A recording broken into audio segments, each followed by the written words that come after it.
Hello, welcome to the garage. I'm Fast Rod, and in this video, I will finally be tackling one of the things I promised way before to do, and that is to finally break down one of the vehicles of Fallout.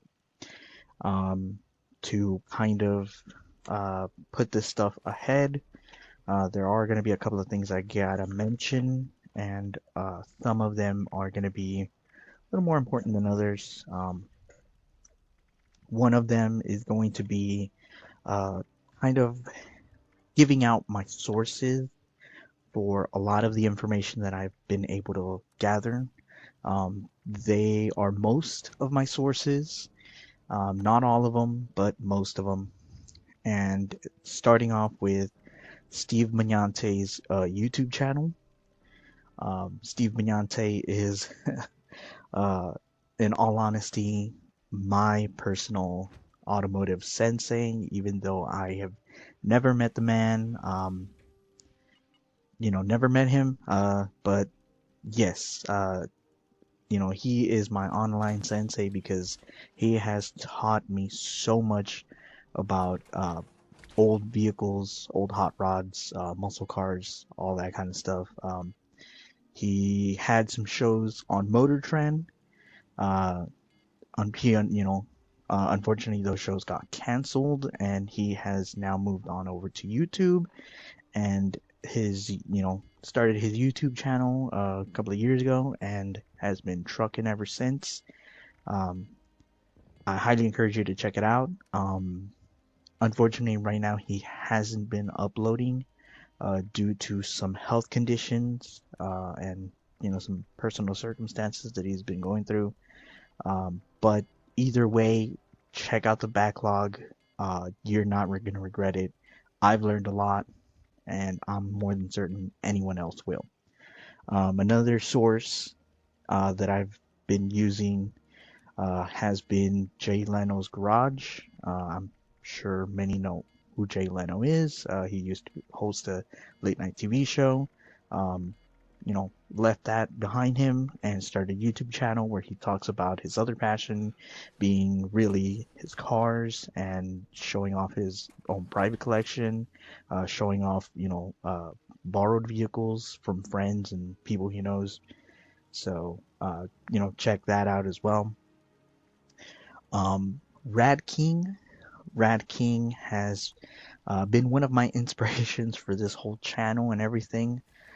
Shout out to him because he actually answered a burning question a couple of years back that I had, which was why doesn't anyone talk about the vehicles of Fallout, the trucks of Fallout, various aspects of Fallout? He loves to explore those aspects and talk about them.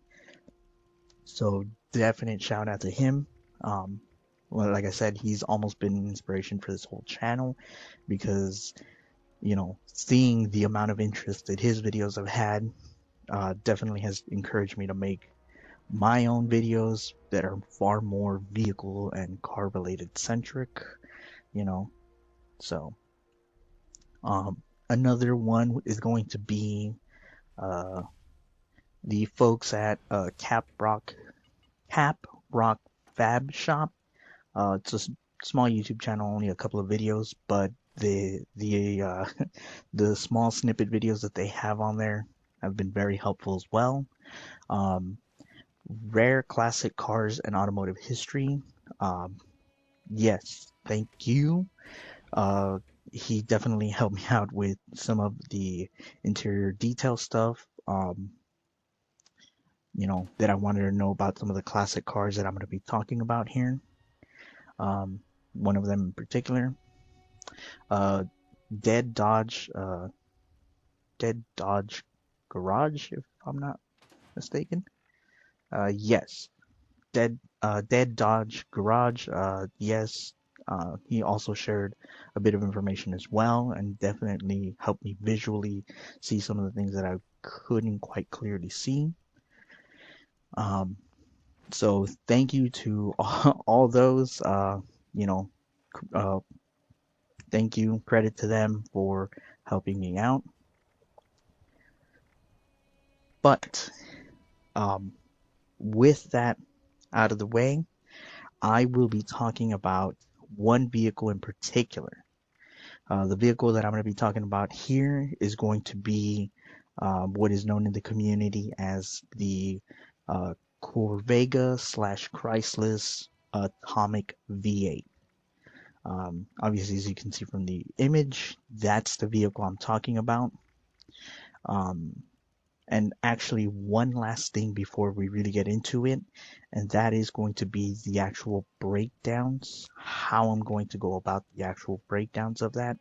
Um, I had made a video a while back where I actually spoke into detail on how that was going to go down.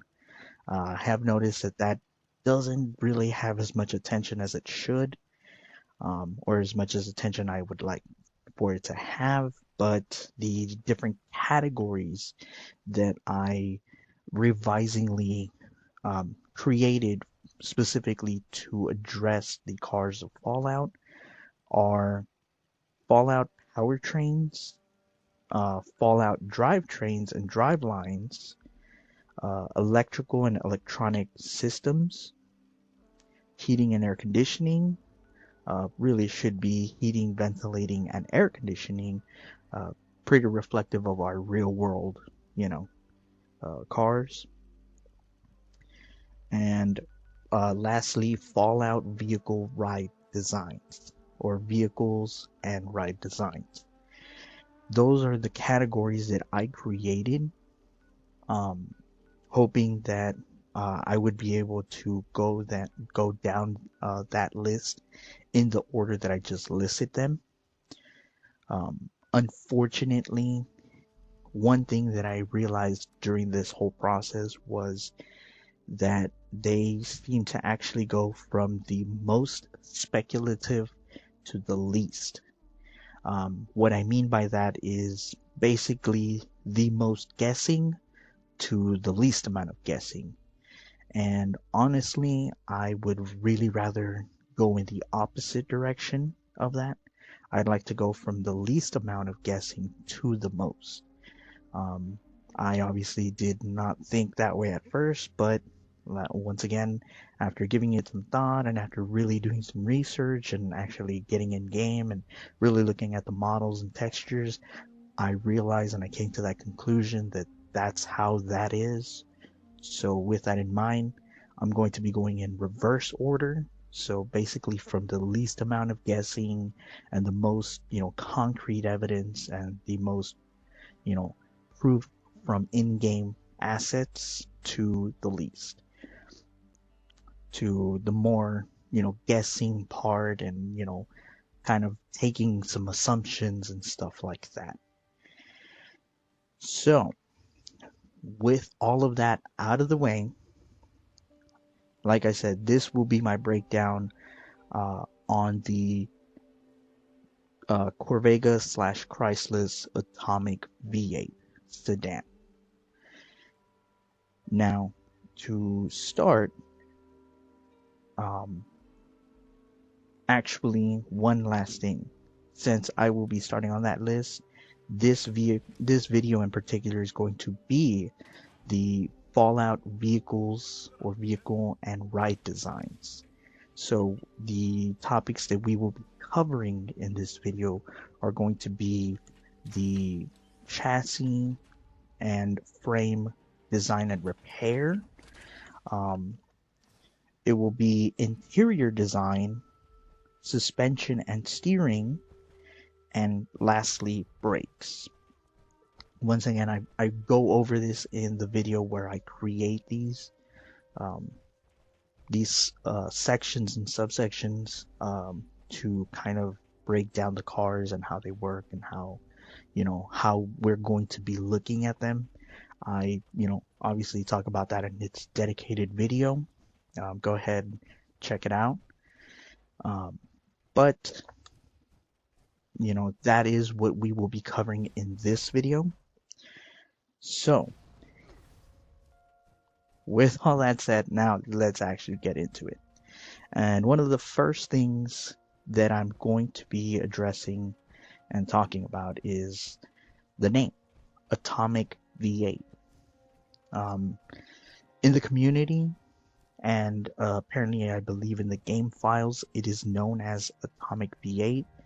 Uh, however, you know, uh, it's not really known if that's the actual name of the car, if that happens to just be a reference to the vehicle's engine, or if that's perhaps a nickname of it. That part is never really explained, much less um, cemented by Bethesda Game Studios. I believe it's just the in-game files and a couple of advertisements in-game, but it's never really noted if that's the name of the car, that's the engine, that's a nickname. You know, we are never really given a straight answer on that. So clearly, the car is inspired by vehicle designs of the 1950s and 60s, as is most of the game. Um, but however, um, however, according to Rat King, um, he believes the car is inspired by the 1953 Buick Wildcat concept, and he states as to why he believes that to be the case because of the stacked headlights and blinkers, as well as the conical shapes on the bumper. However, I actually would like to challenge that and actually put forward my own theory and actually claim that it may be a riff on the 1961 Chrysler 300 or Chrysler 300 letter R um, chassis. And of course, that also means I'm talking about the Chrysler Newport, Chrysler New Yorker, the DeSoto variant, and I believe technically the uh, Imperial as well, but the Imperial kind of has its own thing going on. So, if as much as I'd like to include it, it really is its own thing. And I believe Dodge may have their own versions as well, but I could be wrong on that. Now, the reason why is because of the sheer similarities that these two vehicles have. The similarities that these vehicles have is uncanny, but at the same time I can understand why Bethesda Game Studios perhaps wanted to tweak and alter the design a little bit to kind of stay away from copyright reasons.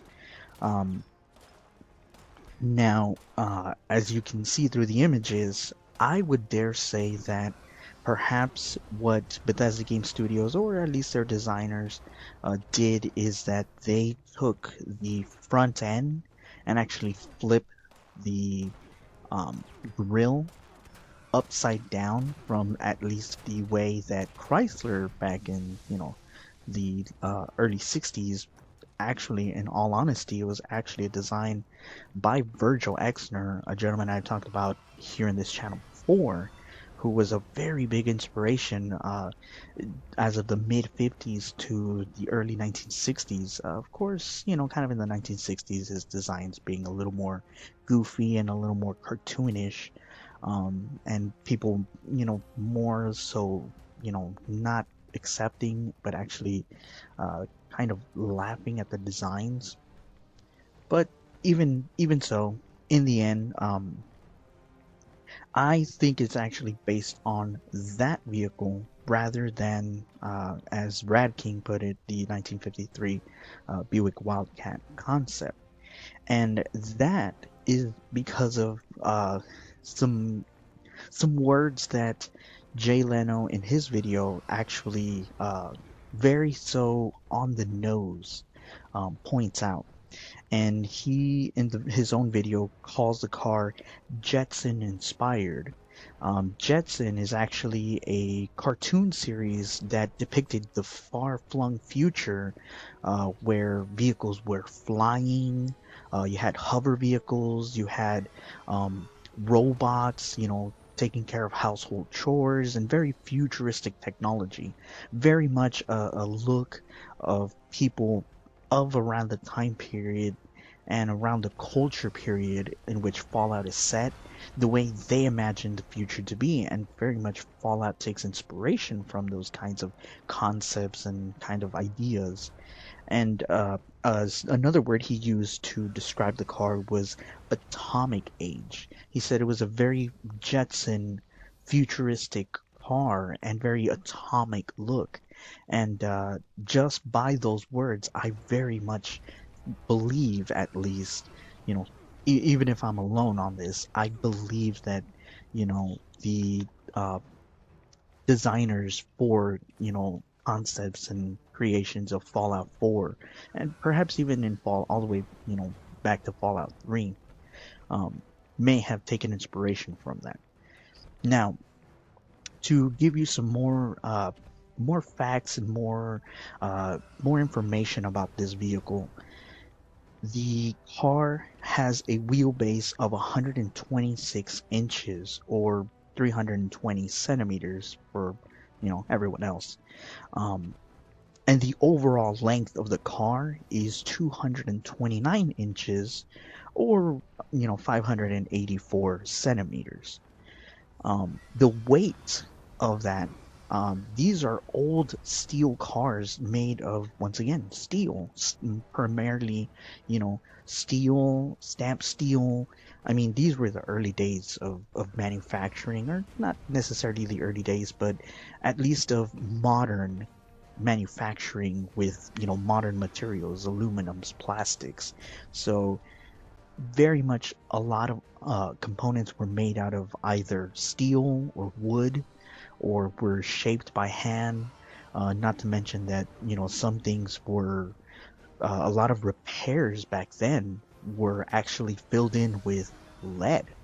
They would straight up take bars or, you know, small rods of lead, heat it up with a torch, and very much use that to give the cars the shape that they had.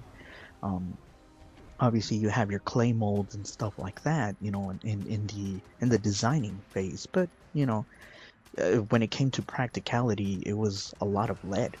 A lot of actual lead was being used at the time for stuff like that.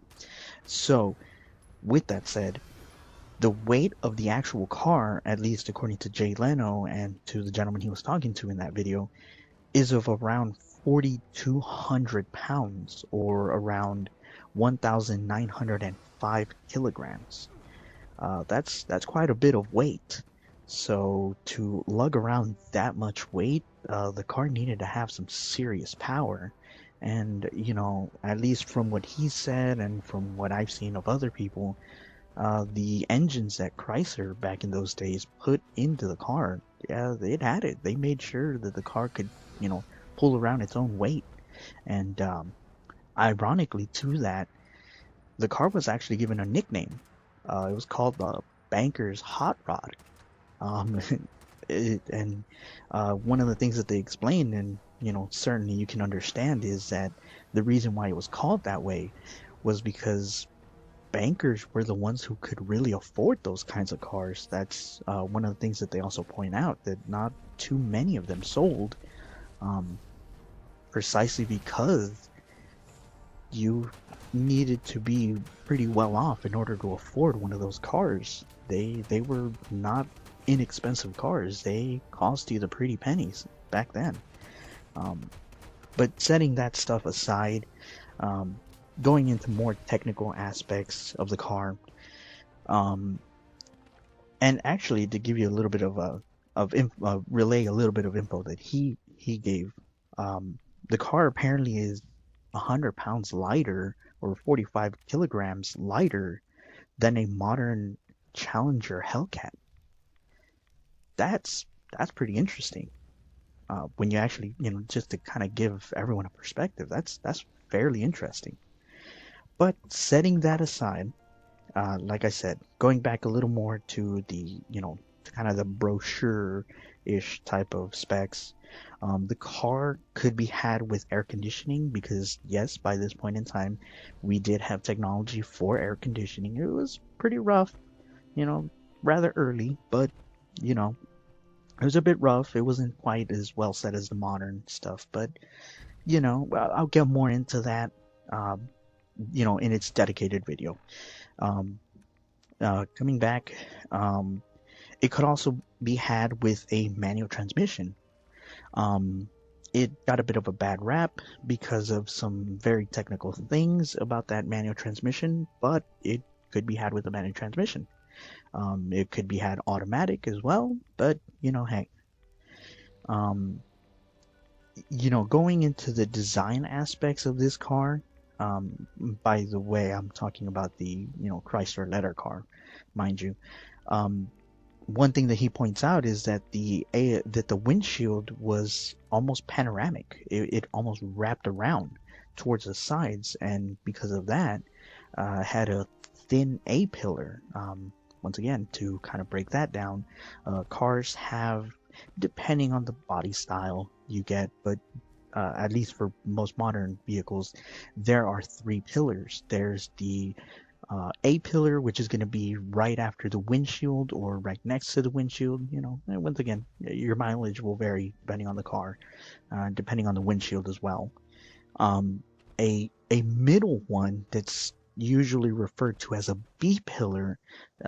Most commonly, this would be seen, and you can see this even on modern vehicles, four doors or sedans, as we know them. That middle bar between the two doors, that's technically considered a pillar, so it's a B pillar. It would be the second pillar. Instead of calling it the second pillar, designers like to call it the B pillar. And then, of course, out towards the back, towards the rear window, you have the C pillar. Well, on these cars, on these Chrysler cars, particularly this car that I'm talking about and its chassis, for the most part, they were open air. There was, even though some of them did come with four doors, um, the thing was that the quote unquote B pillar was really kind of a half pillar. It only came up to the top of the door and stopped. And that was very much a stylistic choice, and that was because they wanted to have that free, open, almost giant window. So for this particular vehicle, it would be a short B pillar and it would be a C pillar. Um, but depending on who you talk to, they might not even consider that short half pillar an actual pillar because it doesn't hold up the roof. They would actually consider the one by the rear window the B pillar. And especially that reigns true if we're talking about a coupe, a two-door version of the car. That half pillar would not be a half pillar. It wouldn't be any of that. It would actually be part of the body. So really, the one by the rear window would be the actual B pillar. Just some small factoids and a little bit of technical knowledge there. But going back to the car, the interior. I got some notes here on the interior, and one of the very interesting things about this car, and another kind of piece of evidence as to why I personally believe it to be the car that inspired the Fallout version, is because it has four bucket seats. Just the way the Atomic V8 has four seats, this car has four seats. It has four independent seats, four bucket seats. And it has that center console going down the middle. Not all the way, but it does. It is there. It does exist. Um, Also, another little interesting thing about this, Chrysler car, it features a very ornate dash. To be quite frank, nowhere near as much as Imperial, but certainly quite there. Um, to that end, that elaborate dash and that very beautiful gauge cluster actually was given a name by Chrysler, by you know, by the engineers. They called it the Astro, and the Astrodome Dome featured electroluminescent lighting. What is that? Well, electroluminescent lighting um, is basically a special type of electrical system that took the car's alternator's power and spiked it to probably probably enough to at least power a home appliance. So it took to get technical here, it took the 12 volts and converted it to 200 volts. Um, and because of that, the actual gauges, when you would turn them on, they would glow like, well, it's described as a jukebox. Obviously, a jukebox being a radio from that time period, from around the 50s, 60s, 40s, big old, massive radios. Yeah, that's kind of the way the letters, the way the numbers glow on those machines. It's something similar to what this car had. And when you take that into consideration, that very much gives you Fallout vibes. So this car really does have a lot of Fallout vibes in it. Um, and also, the front seats, front seats of this car, they would swivel out. The bucket seats would swivel out for both the driver and the passenger. That was a small little creature comfort installed there by the engineers to make it easier to get in and out of the car. Um, you know, not too much of a big thing, but wanted to throw that in there. Also, just like the Fallout car, this car did not feature seatbelts. Um, that's quite interesting that it did not feature seatbelts. We're talking about 1961, mind you. You would think that there would have been seatbelts, but no, that would not come until sometime later. Um, to keep up with the interior thing and theme, um, one of the things that I wondered was about the color of the interior. I was always so curious about the interior of the um, Chrysler car, and I wanted to know if by any chance the real life cars had a similar interior, at least color scheme, to that of the Atomic V8 in Fallout 4 and Fallout 76, of course. And to my surprise, they didn't. They never came in the same color design. That was kind of a letdown. That is until I started going through the 1950s. I was considering maybe they included it there. And surprise, surprise, I did find it. But it wasn't a factory option. And I did find it on a Chrysler product of the 1950s, but it wasn't the one I was hoping or even thinking. And once again, I have to thank Steve Magnante for helping me out with this, because had it not been for him mentioning this car, I would have never realized it. And what I'm talking about is the 1957 Plymouth Fury, also known as Christine. Yes, the vehicle from the movie Christine has an all red interior, or red and white interior, and I had not realized it, or at least I hadn't ran across my mind until Steve Mignante in one of his short brief videos mentions the car. Remember the 1957 Plymouth Fury from Christine? Yeah, this is like it. Well, that jogged my memory, and I decided to go look at it. And lo and behold, I realized that the actual color scheme of the interiors in the cars of Fallout is all based on Christine. And I was very shocked to find that out. But nonetheless, that finally puts a lid on that. I'm so happy to have found out that detail. And once again, the color scheme of those cars is actually not something that came from Chrysler.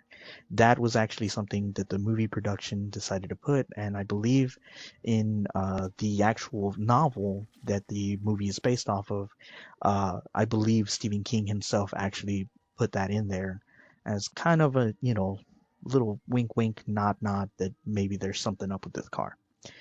So, that very much closes the interior section and kind of my notes on this Chrysler car and you know the interior section of all this. Do not worry, I will recap. But yes, also real quick, the dashboard. I actually took a look at the dashboard of the 1957 Plymouth Fury, and it actually happens to at least have some similar, indications or some similar likeness to that of the one in Fallout. So do what you will with that information, but at least I put it out there. And even so, do not worry, I will recap. Moving on though, suspension. The suspension of the Chrysler 300 letter car. Um, it is vastly different from what's in the actual car of Fallout, the Atomic V8. The front car, or the Chrysler letter car, I should say, um, used torsion bar suspension. Just to give a quick rundown of what that is, torsion bar suspension basically uses this long bar that has kind of flat notches on actually both ends, and the twisting motion of that long bar is kind of what kind of keeps the car, what basically acts as the spring for the car. Um, that's basically how that works, and that's what the real 1961 Chrysler letter car and its variants use. Vastly different from what you can see on Fallout on the Atomic V8. The Atomic V8 has this big, big old uh, single beam axle basically in the front. And that's very interesting because the actual cars of even that time period stop using that. Maybe some independents, something like Studebaker, like maybe Rambler, assuming they weren't AMC yet, maybe them, but definitely not in Chrysler. Maybe in their trucks, but I wouldn't bet on it. That's actually old technology from around the 19 you know 30s, 20s. I think the 40s they went to something else.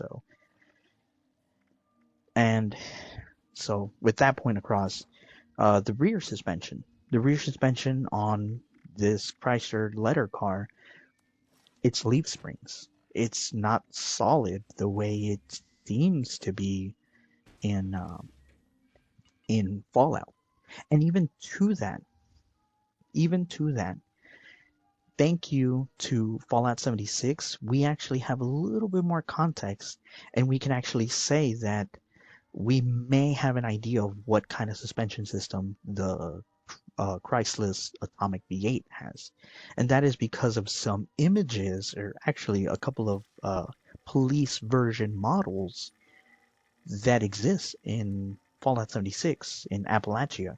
Um, Thankfully, they actually seem to illustrate some shock towers because they imply some shock towers. That actually means it uses coil spring suspension. Think of something like a late '60s Mustang. the way the car has these big shock towers on there, that's kind of what I seem to assume, or at least what they seem to indicate in Fallout 76, based on the really, it's a cop car version, so cop cars tend to sometimes have some special parts, here and there. So how reliable it is, I really wish I could be more definitive on that, but I mean, at least it gives us an idea. So there, it seems to differ there. Um, as well, let's see.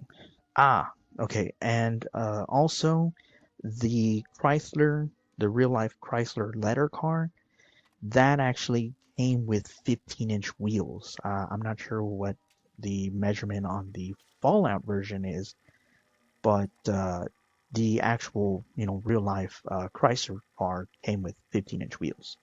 Um, Different from even their previous year, 1960, came with 14-inch, and that the reason for that change leads me to my next section, which is the brakes. Unfortunately, this area is a little more speculative just because in the games there is or there doesn't seem to be a texture for any kind of braking system. They just seem to just illustrate wheels on the cars. Somehow people were able to take off the tires, but not the wheels. Especially with some of the designs in the games, a little questionable. But in the end, um, brakes there in this Chrysler letter car had to be made bigger for 1961. That was due to some feedback from customers in 1960, leading into the 1961 model year. Um, Customers would complain that the brakes on the car were just a little, just not enough to stop the car. And for that reason, in 1961, Chrysler decided to increase the size of the brakes all around to ensure that the car could actually come to a stop safely. And for that reason, it necessitated bigger wheels. And of course, there weren't disc brakes just yet. Um, Disc brakes were a thing, but not the way we think of them. They had been a thing on Imperial in years before. Actually, I believe in 1956, 1957, somewhere around there, they had a version of disc brakes, a version, not the standardized version that we think of. And even then, I believe it was experimental. So, um, unfortunately, this Chrysler letter car and its chassis variants, they had drum brakes. They did not have an option for disc brakes. They might have had it. I doubt it, but definitely they came with drums. And to add to that point, they did come with power assisted brakes. It was not a system like what we have in today's cars, and what we have in today's cars is pretty standardized. Back then, it was a little more experimental. They were really trying out some tech and really trying to explore the concepts and the mechanisms of adding power assisted brakes. So yeah, that wasn't it wasn't what we know it to be today. They did offer it, but it was not the way it is now. Um, Jumping back to the chassis, I know it sounds like I'm kind of all over the place. Just bear with me. To jump back a little bit to the chassis, the rear window. I did notice that the rear window on the Chrysler letter car does not match up with what's on the Atomic V8.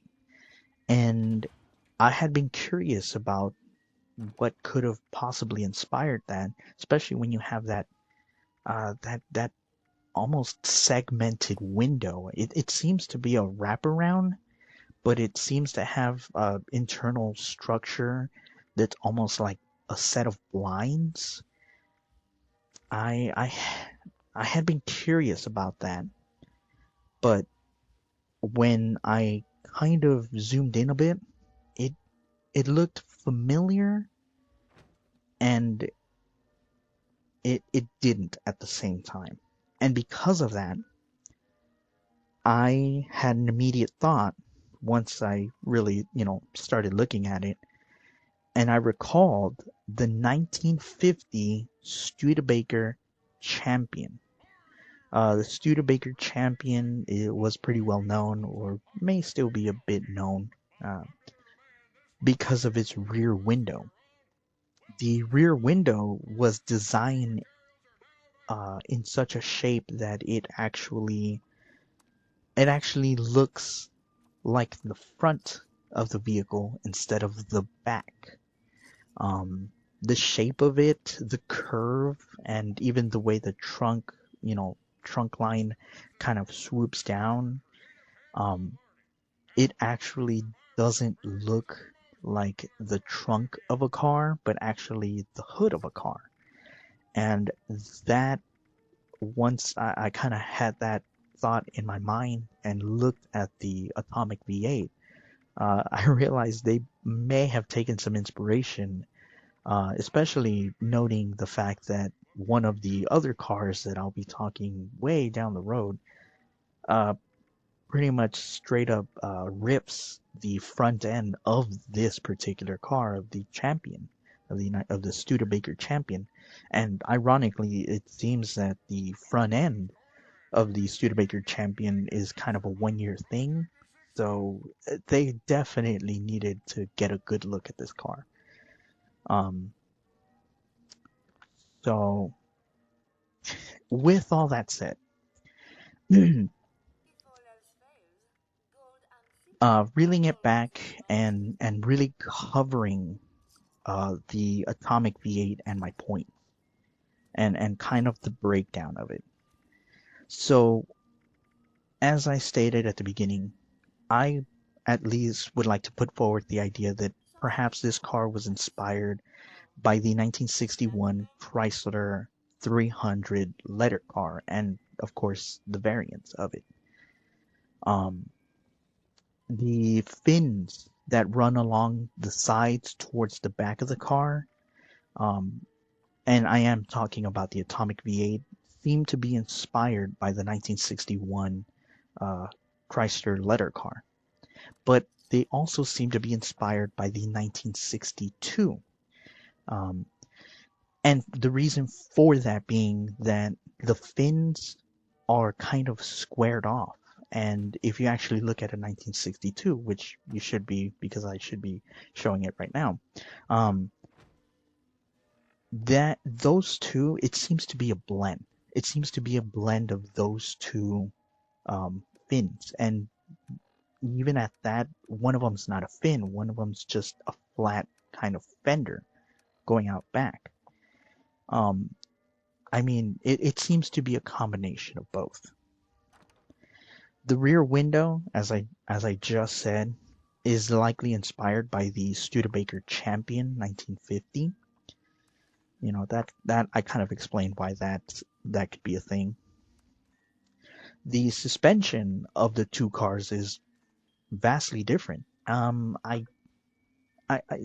kind of elaborate a little bit more on that, I think it may be because of the fact that um just the way the car is designed, the way the Atomic V8 is designed, and even I'm sure the placement of several key items, they may have not had the opportunity to really capitalize on the Chrysler design, um, and they thus had to go with a single solid beam to really keep the weight, balanced.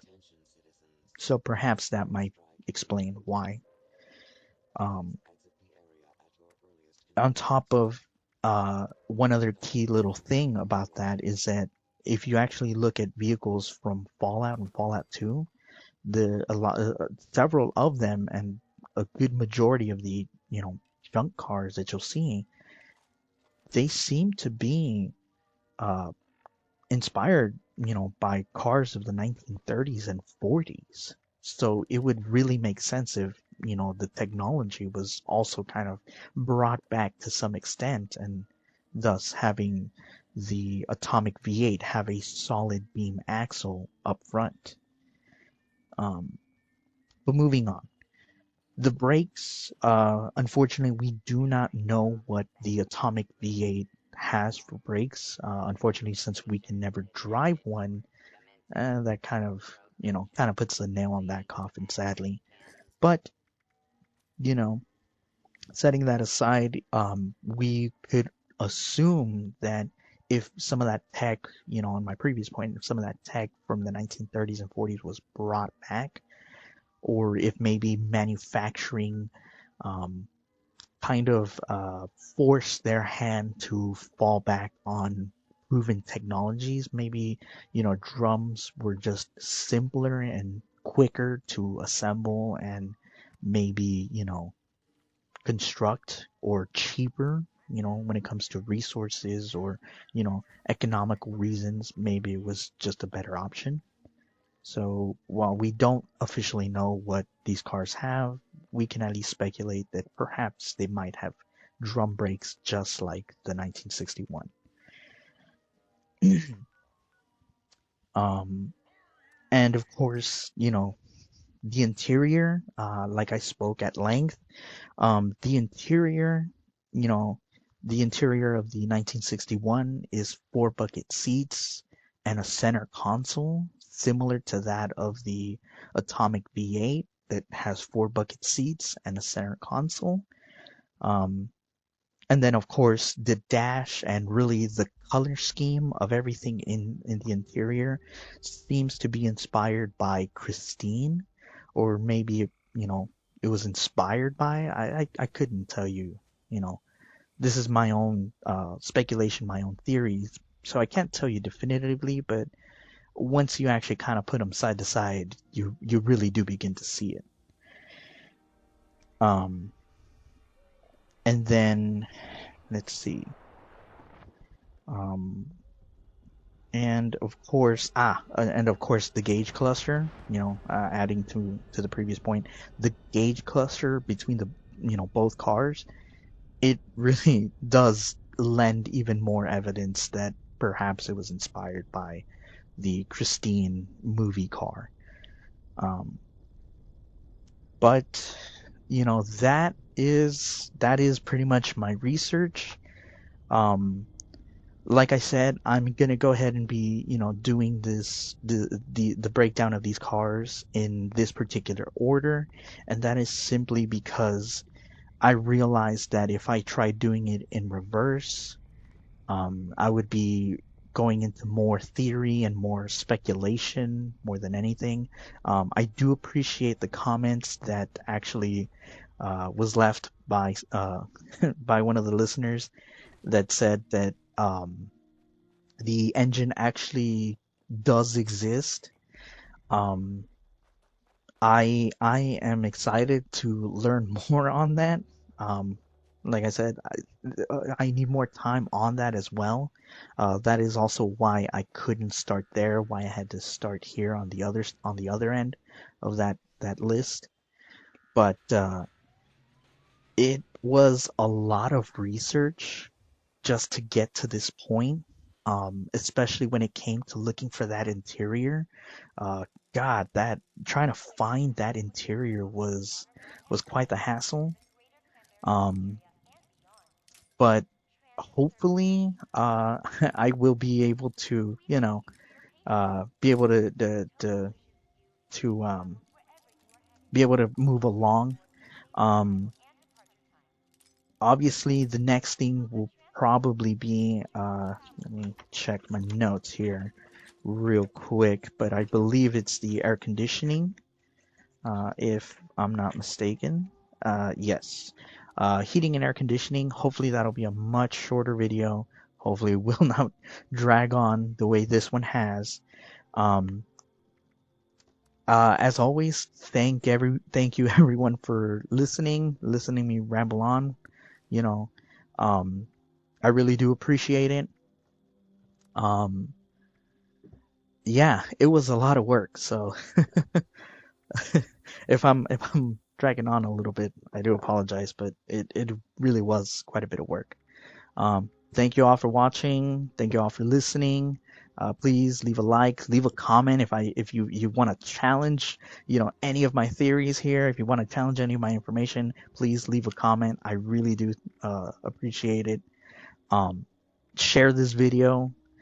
Um, with all that said, I will see everyone in the next video.